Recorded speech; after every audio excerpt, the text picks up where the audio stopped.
Hi everybody, welcome to my talk about debugging a Go application with Delve and VS Code. I'm Ivan Pesenti and I'll be with you for the next 5 minutes. So let's get started. First of all, why we care about debugging?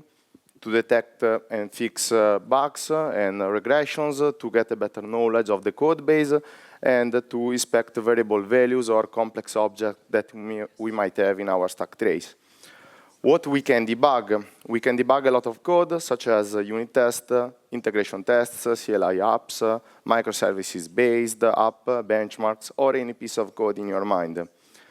To debug, we need to rely on Delve. Delve is the debugger for the Go programs, is part of the Go tooling system, and it can also be installed outside of VS Code. It will listen to our command through a CLI-based application, and back to VS Code, instead, we have the settings.json file. This file is the home for all of our VS Code settings, such as editor's behavior, themes, extension settings, keyboard shortcuts, and it helps us with productivity and consistency. An example of the setting that we might set is the debug adapter that can be set either to DLV-DAP or the previous one, which is known as legacy.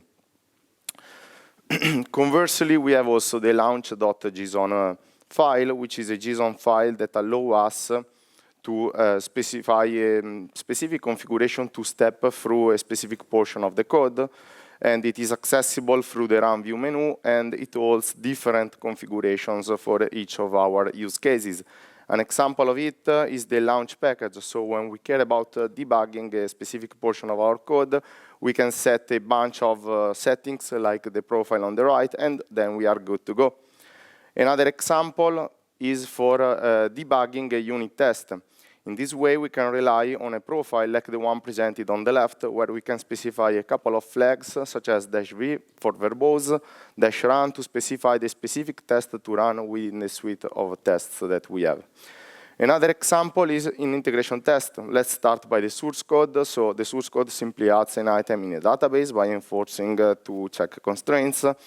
And to debug an integration test based on this source code, we have to rely on a profile that can be like the one on the left. So other than the flags that we saw earlier, we need to specify the tags equal to integration in order to bring in integration test and being able to debug. Another example is to attach to a local running process. First, we have to set a profile up, then we have to compile our code, and then we have to start our code, and then attach the debugger to a local running process. Then we just need to simply invoke our code, for example, with a curl command, and then we can step through our code. The trickiest configuration that we are going to see today is the compound configuration. So let's say that we would like to debug multiple microservices at once, like the outline presented on the left. So the code is pretty similar between one microservice and the other. So this is we would like to debug them at once.